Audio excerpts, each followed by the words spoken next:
साहब श्री कांशीराम जी के दिशा निर्देशन में बहुजन समाज की मूवमेंट आंदोलन इसको चलाने के लिए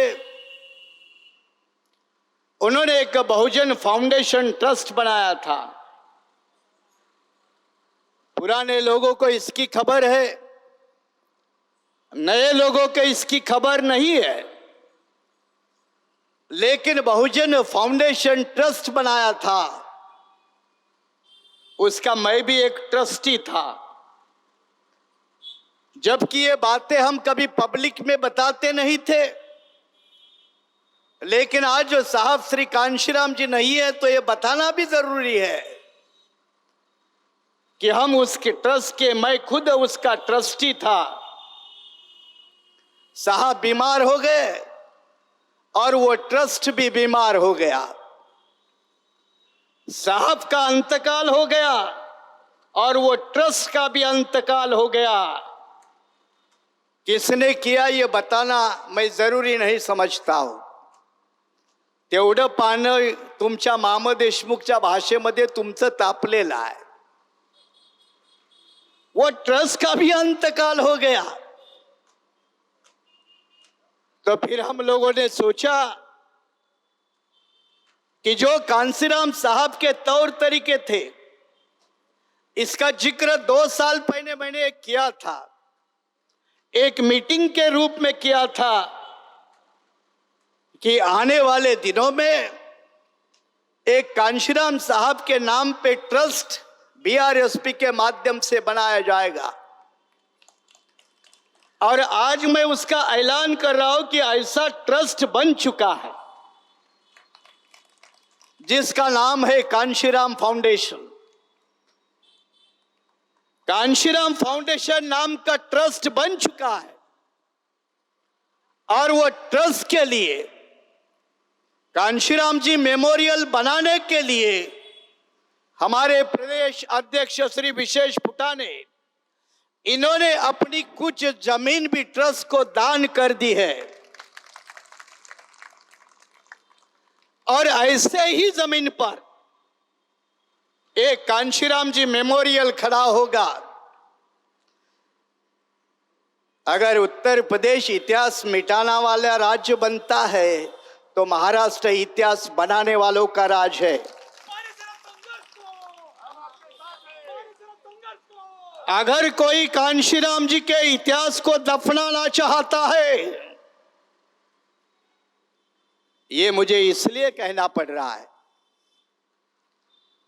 कि थोड़े देर पहले आपने कांशीराम जी की जुबान सुनी।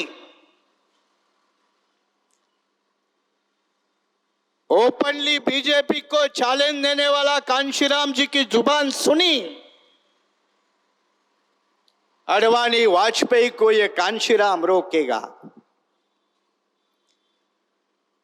इस तरह की भाषा का प्रयोग करने वाला इस देश में बहुजनों का अगर कोई नेता है या था तो बाबा साहब के बाद वो सरताज सिर्फ और सिर्फ कांशीराम साहब के आंदोलन पर चला जाता है। उनकी जुबान आपने सुनी, ये कांशीराम रोकेगा, उस कांग्रेस को भी रोकेगा, उस बीजेपी को भी रोकेगा।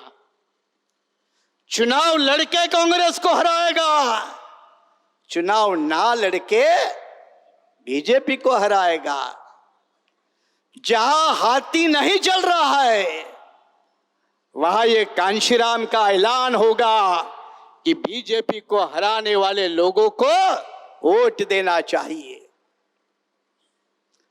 ये क्लिप ऐसे वैसे नहीं सुनी है, बहुत सोच समझ कर चुनी, क्योंकि 10 तारीख को उत्तर प्रदेश और अन्य राज्यों के चुनाव के नतीजे आए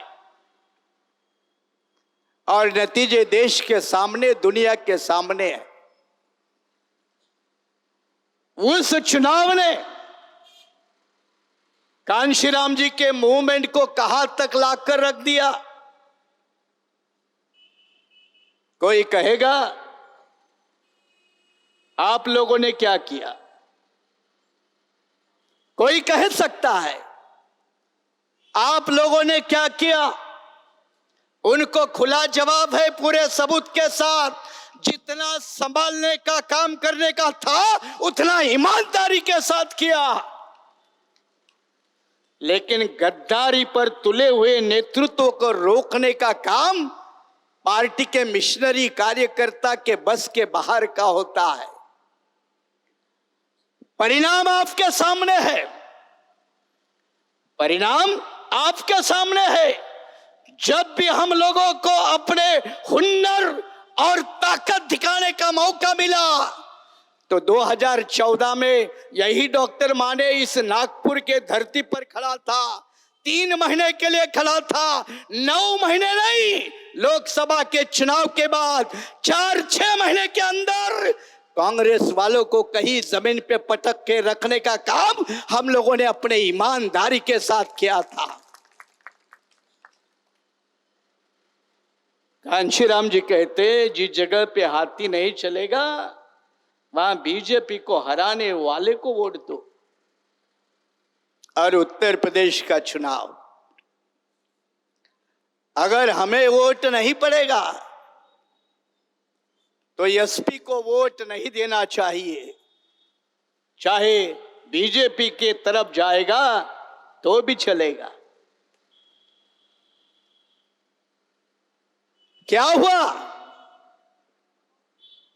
पूर्वांचल के सारे दलितों के साथ मायावती ने हमेशा मुसलमानों के सर पे ठिकरा फोड़ा, हमेशा।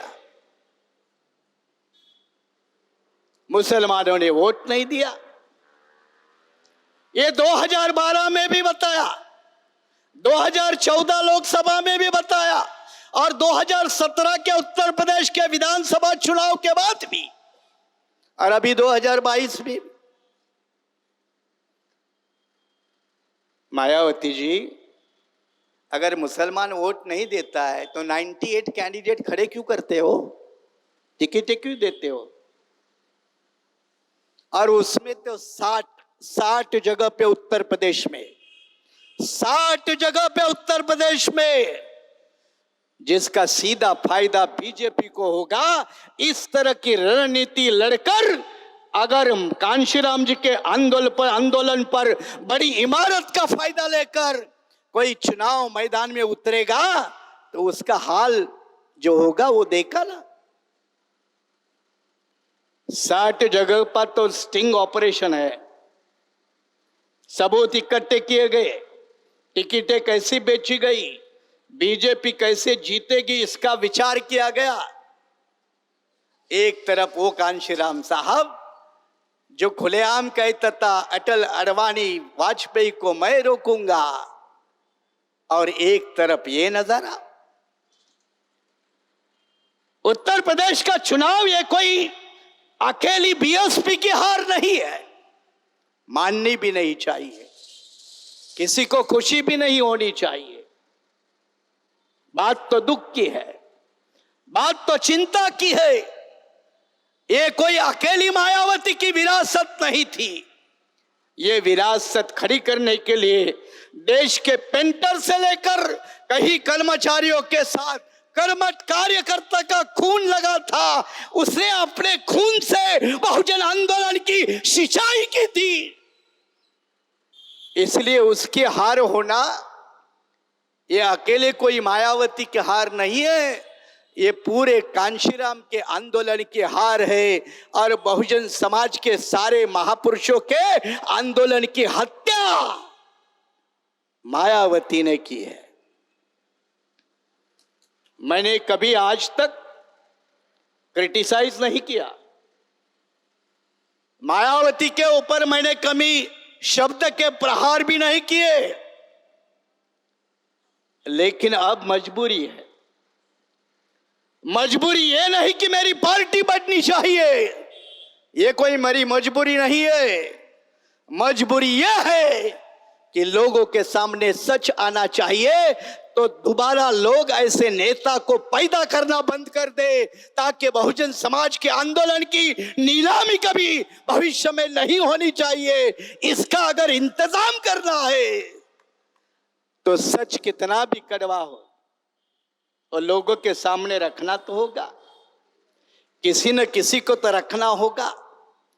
कोई न कोई तो हिम्मत वाला होना चाहिए जो कांशीराम जैसा कहता था कि मैं रोकूंगा बीजेपी को, तो वो भी हिम्मत हम लोगों में उतनी ही ताकत के साथ होनी चाहिए, वरना हम भी उन कमीनों के साथ शरीक है, उन नालायकों के साथ हम भी शरीक है। उन नालायकों में आप लोग नहीं होना चाहिए। कीमत चुकानी पड़ती है, जरूर चुकाएंगे। कांशीराम साहब ने चुकाई, बाबा साहब ने चुकाई, तो हम लोग कौन से खेत की मूली है, हमें भी कीमत चुकाने में कोई शर्म नहीं आनी चाहिए और पीछे नहीं हटने चाहिए। नहीं तो हम भी बाबा साहब की सच्ची औलाद नहीं है, ये खुले दिल से हम लोगों को कबूल करना चाहिए। क्या नजर आया,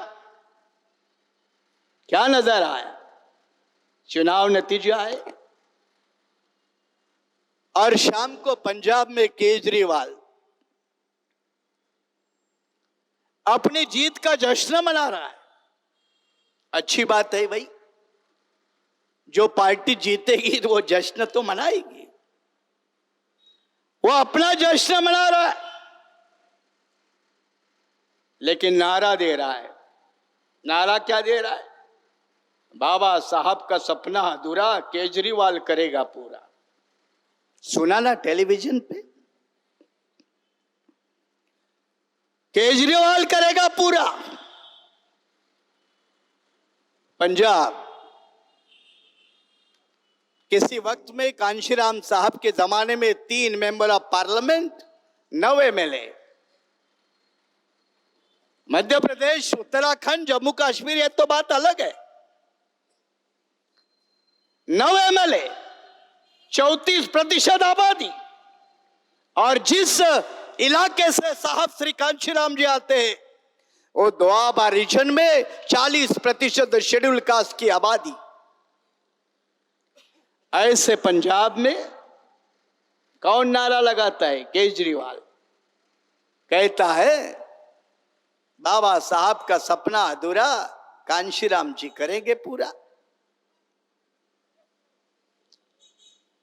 अब यहां मुझे केजरीवाल की दया नहीं आती है, उसके ऊपर ना मुझे तरस आता है, क्योंकि मेरा दावा है आने वाले 10 साल के बाद यही केजरीवाल भी बीजेपी के कतार में खड़ा होगा। ये आज मैं 10 साल पहले प्रिडिक्शन दे रहा हूं, आज ये प्रिडिक्शन दे रहा हूं कि 10 साल के बाद यही केजरीवाल बीजेपी के लाइन में खड़ा होगा। मायावती जी के बारे में किसी ने प्रिडिक्शन तो नहीं किया था ना, इसलिए केजरीवाल क्या कहता है वो एक अलग बात है। लेकिन जिस धरती ने पंजाब में कांशीराम जैसा एक महानायक हमको दिया, वहां भी बाबा साहब का सपना पूरा करने का ठेका एक बनिया ले रहा है, एक बनिया ले रहा है, और दफन करने का कॉन्ट्रैक्ट उत्तर प्रदेश ले रहा है। जो उत्तर प्रदेश के लोग यहां आकर हमें कहते थे महाराष्ट्र वाले कमीने हैं, बिकने वाले हैं, बिकने वाले हैं, वो जो कहता था ना वो सांड, सांड समझते ना, सांड, वो सांड कभी बीएसपी छोड़कर भाग गया। शायद मायावती को भी पता है कि नहीं मुझे मालूम नहीं। 3 बार राज्यसभा में बैठा, जिसने महाराष्ट्र का पूरा सत्यानाश करके रखा। वो यहां आकर कहता था कि महाराष्ट्र के लोग नालायक है। अब तेरी लायकी किधर है भाई?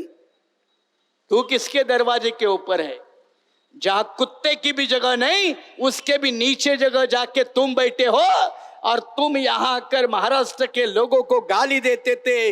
इसके आगे और भी दिखाएंगे कि महाराष्ट्र के लोगों की औकात क्या होती है, और तुम तेरे जैसे कुत्तों की औकात क्या होती है। आने वाले दिनों में ये हम आप लोगों को दिखा कर रहेंगे। मैं किसी समाज की बात नहीं करता, कोई समाज कभी गुनहगार नहीं होता। उसके चंद गुलाम लोग होते हैं, चमचे होते, दलाल होते हैं। इनके कारण पूरा समाज बदनाम होता है। जिन्होंने अपना जहर उत्तर प्रदेश के माध्यम से देश पर फैलाया, वो यहां आकर यहां के लोगों की कि भाई आप मूवमेंट के लायक नहीं हो, आप आंदोलन के लायक नहीं हो। और अभी जब सारे लोगों का वोट लुट गया तो फिर बचा कहां? बचा कहां?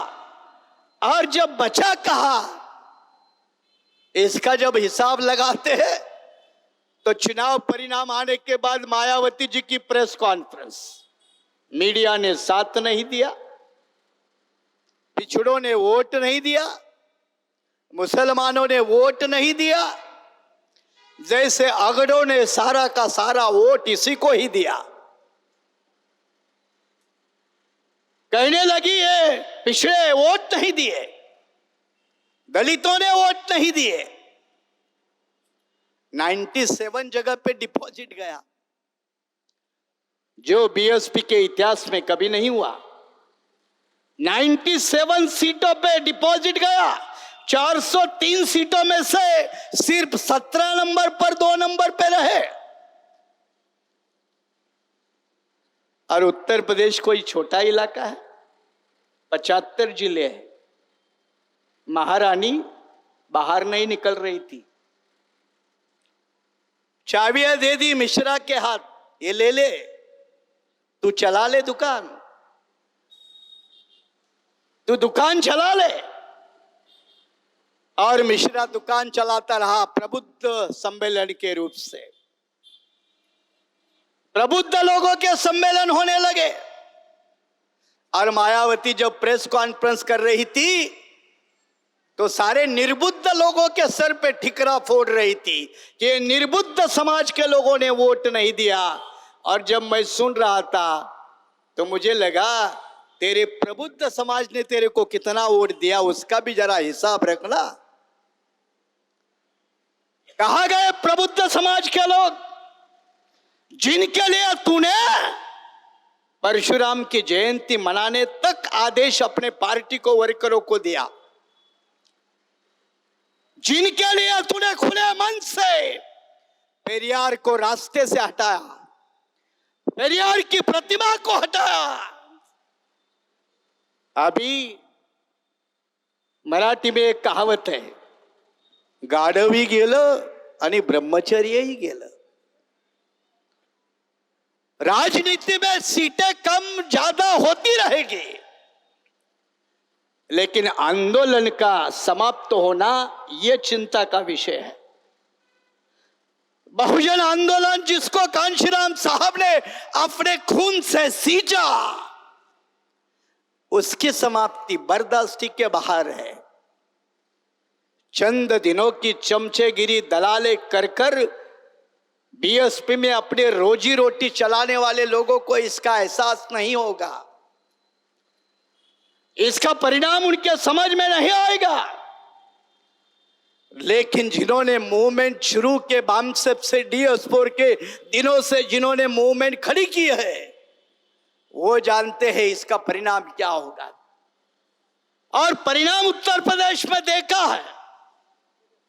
कांशीराम साहब ने एक एक साथी को जोड़कर 12 MLA, जब 89 में थे तो 26 MLA वाला मुलायम सिंह यादव इसको साथ में लिया और कहे कि मैं रोकूंगा बीजेपी को। पेपर वाले लिखने को तैयार नहीं थे। कांशीराम जी ने पेपर वालों को कहा, तुम नहीं लिखोगे मुझे पता है, लेकिन 93 के चुनाव होने दे, और 93 के चुनाव के बाद यही कांशीराम तुमको उत्तर प्रदेश का एक नया इतिहास बनाकर दिखाएगा। और 12-13 MLA वाला कांशीराम बीएसपी 93 के चुनाव में मिले मुलायम कांशीराम का नारा देकर बीजेपी को उत्तर प्रदेश के धरती से तबाह करने वाला कांशीराम नाम का शख्स है। कांशीराम नाम का आंदोलन है। कांशीराम नाम का बहुजन समाज का आंदोलन है, और दूसरी तरफ बीजेपी को वोट गया तो चलेगा। कौन सी राजनीति है? क्या मजबूरी है? सीबीआई का डर है? इनकम टैक्स का डर है? किसका डर है भाई? और डरपोक आदमी नेता कैसा हो सकता है? जो खुद डर डर के जीता है वो नेता कैसा होता है? वो उत्तर प्रदेश के मुकाबले में वो दक्षिण भारत की अम्मा जयललिता, उसके ऊपर भी शिकंजा कसा, इनकम टैक्स मामले में फंसी, जेल गई। उसने जेल जाना बेहतर समझा, लेकिन अपने पार्टी के साथ सौदा नहीं किया। एक पंडिताइन कर सकती है, मैं दूसरे शब्द का इस्तेमाल नहीं करना चाहता। वो अपनी पार्टी को बचाने के लिए उसने पार्टी नहीं बेची। उसके मरने के बाद भी उसके पार्टी की सरकार बनी, उसके लोगों ने सरकार चलाई। उसने जेल जाना पसंद किया, लेकिन अपने पार्टी के साथ गद्दारी नहीं की। एक तरफ वो अम्मा है जो कोई बहुजन समाज का आंदोलन नहीं चलाती है, जो ज्यादा टफ होने का कोई सवाल ही नहीं आता बहुजन समाज के मुकाबले में, महिला के मुकाबले में। उससे ज्यादा कोई उम्मीद नहीं थी, और जिसके ज्यादा उम्मीद थी उसने सरेंडर कर दिया। सरेंडर कर दिया। सरेंडर करने के कारनामे कौन से थे? कांशीराम जी ने कहा ना कि बीजेपी को रोकने के लिए जिस जगह पे चुनाव नहीं लड़ना है वहां मैं नहीं लड़ूंगा, लेकिन बीजेपी जो देश की सबसे बड़े महाभ्रष्ट पार्टी है, ब्राह्मणवाद की नंबर 1 की पार्टी है, मनुवाद की ठेकेदार नंबर 1 की पार्टी है, उस पार्टी को यह कांशीराम रोकेगा। और उत्तर प्रदेश के चुनाव में बड़े सोच समझ के साथ बीजेपी को फायदा पहुंचाने वाले उम्मीदवार खड़े किए गए। कांशीराम जी ने हाथी का इस्तेमाल चलवा कर ना चलवा कर बीजेपी कांग्रेस को खत्म करवाने के लिए किया, और मायावती ने हाथी का ही इस्तेमाल बीजेपी को जिंदा रखने के लिए किया। कितनी सीटों का उदाहरण चाहिए? जिसको मेरे इस स्टेटमेंट के ऊपर सवाल अगर मन में आता है तो घर में जाकर वो पढ़ाई करे, डेटा निकाल ले, और वो डेटा के आधार पर स्टडी करके मैं जो कह रहा हूं उस बात को जांच पड़ताल करके, मैं कोई आइवरी टावर पे जेड़ सुरक्षा में रहने वाला नेता नहीं हूं। कभी भी आकर आपके घर में भी बैठकर आपको सारे सबूत देने वाला आदमी हूं, इसलिए कोई शंका लेने की कोई जरूरत नहीं है। शंका लेने की कोई जरूरत नहीं है। कितनी ऐसी सीटें मिलेगी जहां सपा का ज्यादा तगड़ा मुसलमान है, वो जीतने की उम्मीद है, तो बराबर बीएसपी का मुसलमान उसके सामने। जहां समाजवादी पार्टी का यादव है, बीएसपी का यादव। किसके लिए भाई? किस कारण? क्या यही कांशीराम जी का आंदोलन है? यही बहुजन समाज का आंदोलन है? अरे बुद्ध ने भी नहीं कहा कि सारे समाज का एक साथ उद्धार होगा। सर्व समाज की भाषा बुद्ध नहीं बोल पाए। बुद्ध ने भी नहीं कहा कि सर्वजन हिताय सर्वजन सुखाय। ये सर्वजन तक पहुंच गए। सर्वजनों की पार्टियां मैदान में 50 पड़ी है। सर्वजनों की पार्टियां कांग्रेस है, सर्वजनों की पार्टियां बीजेपी है, और केजरीवाल की भी सर्वजन की पार्टी है।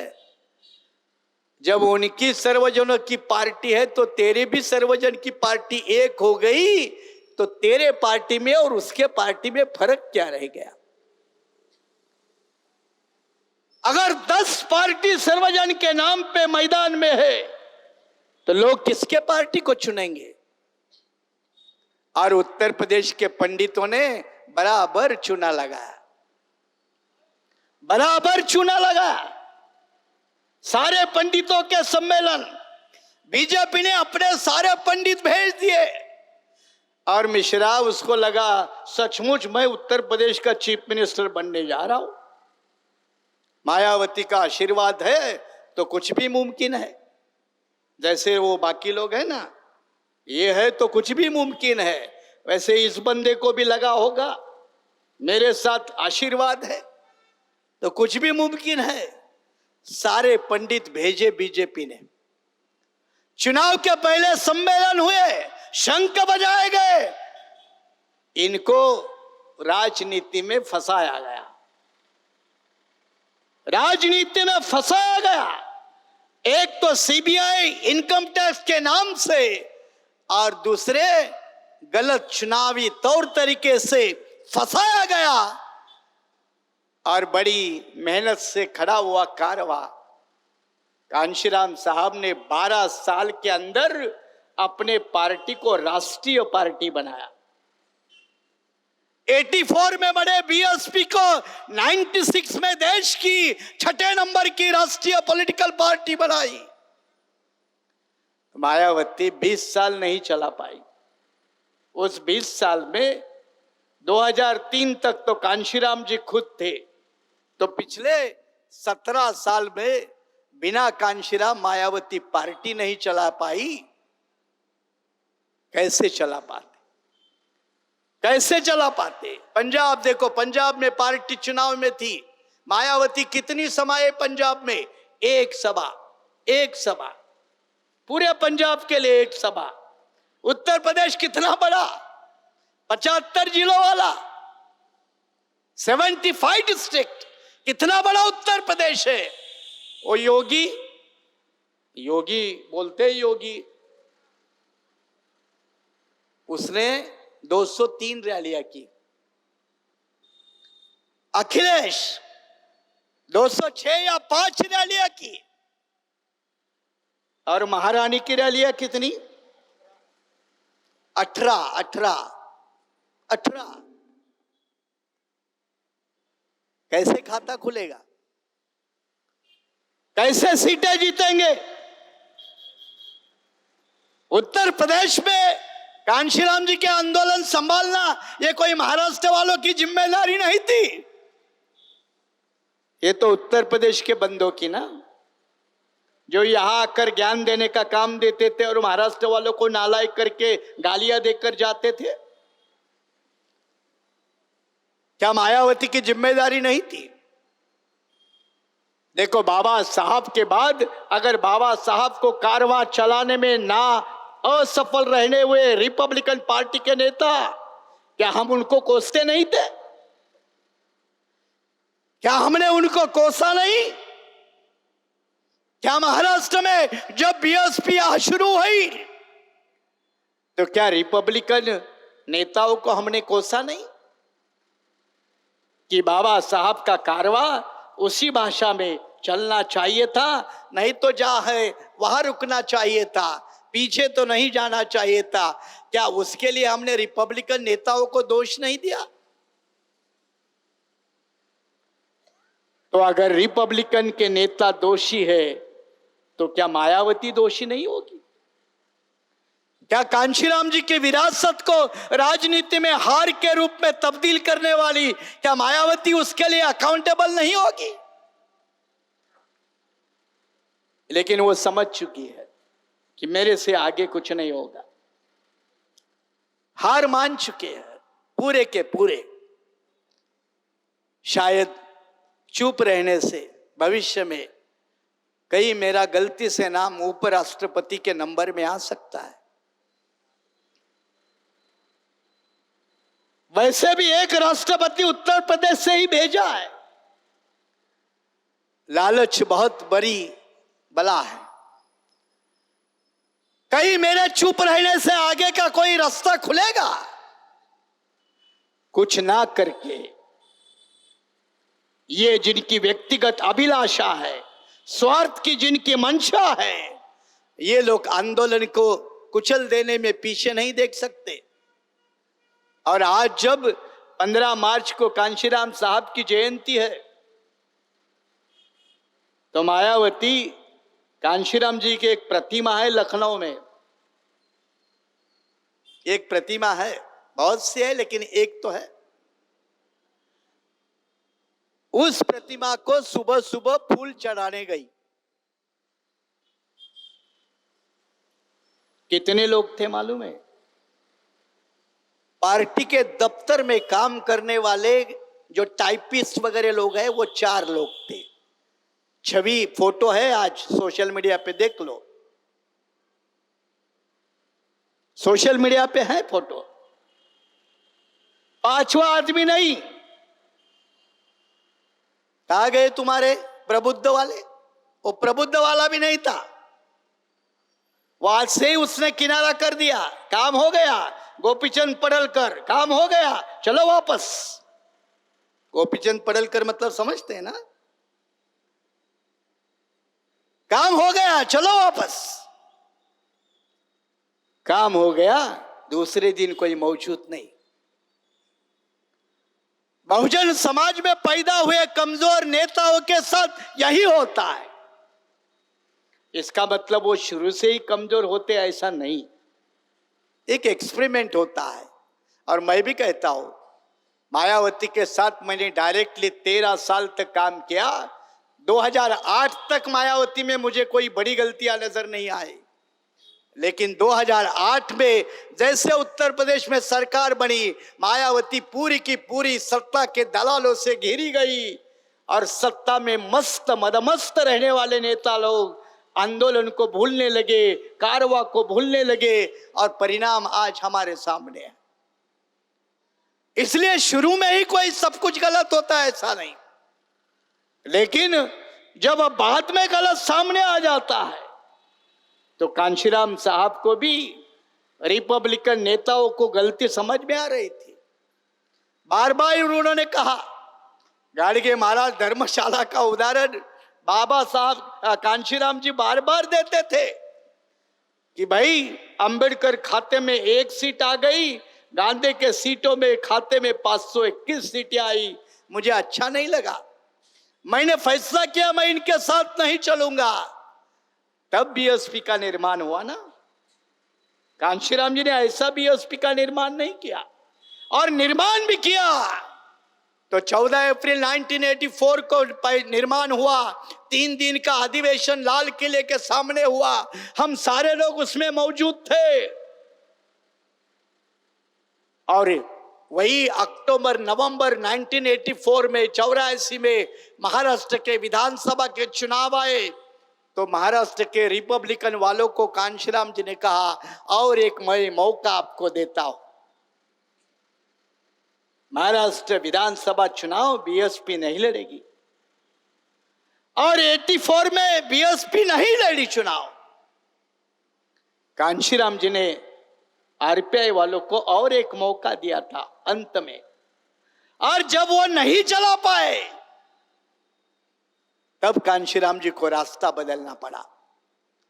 हम लोगों ने भी 5-6 साल पहले जब शुरुआत की, तो ऐसे नहीं की थी कि चलो हमें एक नई दुकान शुरू करनी है, नई पार्टी खड़ी करनी है। ये कोई हमारा मकसद नहीं था, लेकिन गिरते हुए आदमी को संवारने के लिए, मूवमेंट के लिए एक रास्ता बनाना जरूरी था। और वो रास्ता बनाने का काम 6 साल पहले हमने वक्त के आगाज को समझकर, एक वक्त के पहले उसको भाप कर एक नई खोज का रास्ता बनाया, और उसी का नाम बहुजन रिपब्लिकन सोशलिस्ट पार्टी, एक रास्ते का नाम रखा गया। हम नहीं कहते, दावा भी नहीं करते कि हम एकाएक उतने बड़े होंगे, उतने ताकत के होंगे। हमारा यह कोई दावा भी नहीं है। लेकिन उत्तर प्रदेश के चुनाव में थे, कई लोगों ने मुझे बुलाया था, पार्टी लेकर आओ। कई लोगों को ये बातें पता है। 2017 के चुनाव में पूर्व कैबिनेट मंत्री दद्दू प्रसाद जो नागपुर में मुझे मिलने के लिए आए थे, कई बार उन्होंने मुझे रिक्वेस्ट की थी कि आप उत्तर प्रदेश पार्टी लेकर चलो। मैंने मना किया। मैंने कहा कि मायावती जी के साथ मेरे मतभेद है, लेकिन मायावती ये कोई दुश्मनों में मैं उसको गिनना नहीं पसंद करूंगा। कम ज्यादा गलतियां होती है। जो नेता है, आंदोलन चलाता है, उसकी भी कोई मजबूरी होती है, गलतियां होती है, समझना चाहिए। इसलिए मैंने कहा कि मैं मेरी पार्टी को नहीं लेके आऊंगा। अभी भी 2022 के चुनाव के लिए कई उत्तर प्रदेश के लोग मेरे पास पहुंचे थे। बॉम्बे वाले लोगों को पता है। जब वो लोग आए तो जानबूझ के मैंने बॉम्बे वाले वर्करों को उस मीटिंग में बिठाया ताकि उनको इसका पता हो, ताकि वो लोग उसके विटनेस रहे। मैंने फिर एक बार मना किया कि उत्तर प्रदेश एक बड़ा सूबा है। वहां आज भी साधारण आदमी के नजर में मायावती गलती है या नहीं एक अलग बात है, लेकिन बहुजन आंदोलन की अपनी एक कीमत है। उस साधारण आदमी की नजर से वो कीमत कम नहीं होना चाहिए। ये मैंने आज तक भूमिका अपने मन पे रखी। मैं प्रकाश आंबेडकर जैसे आग लगाने नहीं गया, वामन मेश्राम जैसे नहीं गया। कितने लोगों के नाम गिना सकता हो। और प्रकाश आंबेडकर जब भी जाते तो मुझे अचरज नहीं होता, क्योंकि प्रकाश आंबेडकर का यह धंधा पुराना है।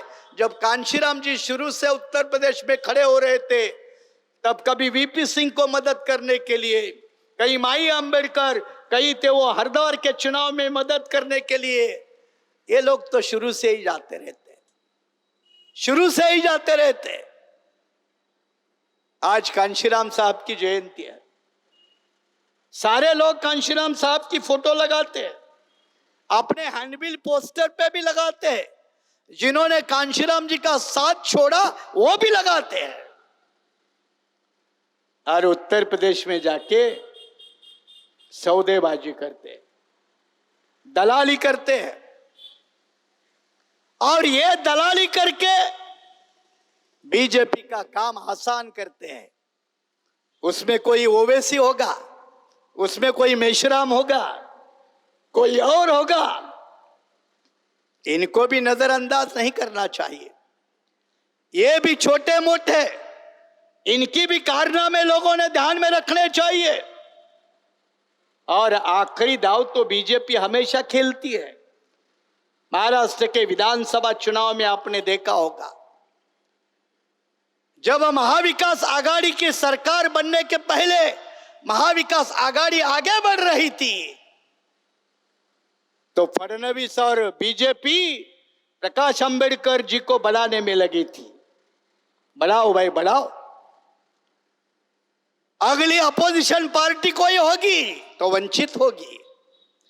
अगला अपोजिशन लीडर कौन होगा तो वंचित का होगा। ये नागपुर निवासी देवेंद्र फडणवीस के मीडिया के ऊपर पब्लिश हुए स्टेटमेंट है। सेम प्रयोग उत्तर प्रदेश में बीएसपी को लेकर अमित शाह ने किया। जब हाथी चल ही नहीं रहा था तो चलाने की कोशिश, बैठ गया था तो चलाने की कोशिश। और अमित शाह का बयान आता है, बीएसपी आज भी बड़ी पार्टी है। अकेले अमित शाह का बयान नहीं आता, बीजेपी का नेशनल प्रेसिडेंट जेपी नड्डा का बयान आता है। बीएसपी का अभी भी रिलेवेंस है, ताकि सारे वोट समाजवादी पार्टी की तरफ ना जाए। वो वोट बीएसपी के पास रुकने चाहिए। दो धड़ों में वोटों का बंटवारा होना चाहिए। जिस तरह की नीति महाराष्ट्र के लोकसभा विधानसभा चुनाव में बीजेपी ने वंचित को लेकर चलाई, सेम नीति का प्रयोग उत्तर प्रदेश में बीजेपी ने मायावती को लेकर किया। ये सब सुन के, समझ के, क्या मायावती इतनी कमजोर है? क्या वो समझ नहीं सकती? मुझे तो नहीं लगता। 30-40 साल राजनीति में, उत्तर प्रदेश जैसे सूबों में, इतनी बड़ी विधानसभा में लीडरशिप करने वाली महिला समझ नहीं सकती, नेतृत्व समझ नहीं सकता? ऐसा हो ही नहीं सकता। इसका मतलब जरूर समझते हैं, लेकिन असहाय है, हताश है। और इस हताश के कारण चुनाव नतीजे आने के पहले एक दिन पूरी ऑल इंडिया की बीएसपी की बॉडी बदल दी। इसका मतलब मायावती को अंदाज था पार्टी हारने वाली है। चुनाव नतीजों के पहले 9 तारीख को मायावती ने पूरी राष्ट्रीय कमेटी बदल दी। कई विद्रोह का सामना ना करना पड़े, कई विरोध का सामना ना करना पड़े, पूरी राष्ट्रीय कमेटी बदली। और उस कमेटी में बनाए कौन? दिल्ली बीएसपी ऑफिस में कोई टाइपिस्ट है, नाम बताओ, श्रीधर। वो श्रीधर पार्टी का पदाधिकारी। लखनऊ में दफ्तर में कोई टेलीफोन उठाता है, वो अभी राष्ट्रीय पदाधिकारी। इसका मतलब मायावती को अंदाजा था। 9 तारीख को सारी उथल पुथल की, ताकि भविष्य में मेरे ऊपर कोई सवाल न उठाए। पार्टी कब्जे में है आपके, कौन सवाल उठाएगा? आप चलाते रहिए। लेकिन अगर मायावती में सचमुच बहुजन आंदोलन का एक भी अंश बैलेंस होता तो 10 तारीख के नतीजे आ गए। आज 15 तारीख है, नेता मैदान में आता, ऐलान करता, ए मेरे बहुजन समाज के लोगों, चुनाव हारे कोई बात नहीं, लेकिन 15 तारीख साहब श्री कांशीराम जी का जन्मदिन है। लखनऊ के मैदान में आज भी डट कर खड़े होते और पूरे बीजेपी को दिखाते कि आज में मायावती जिंदा है, बहुजन आंदोलन जिंदा है। ये वही नेता कर सकता है जिसमें कोई थोड़ा बहुत पे बचा है, थोड़ा बहुत तो बचा है। और इसलिए जिस कांशीराम जी की आवाज आपने सुनी, यही मंच है। एक समय तो रात के 1:30 बजे आए थे यहां, गले में हाथ बांधा था। यही चंद्रमणि नगर का यही स्टेज है। रात के 1:30 बजे आए थे। कुछ नागपुर के कमीन लोगों ने फ्लाइट चलाने वाले लोगों को फोन किया था, उसके कारण फ्लाइट रुकवाना पड़ा था। यहां भी अभी भी कमीनों की औलाद नहीं है, ऐसा नहीं है, आने वाले चुनाव में भी देखने को मिलेगी।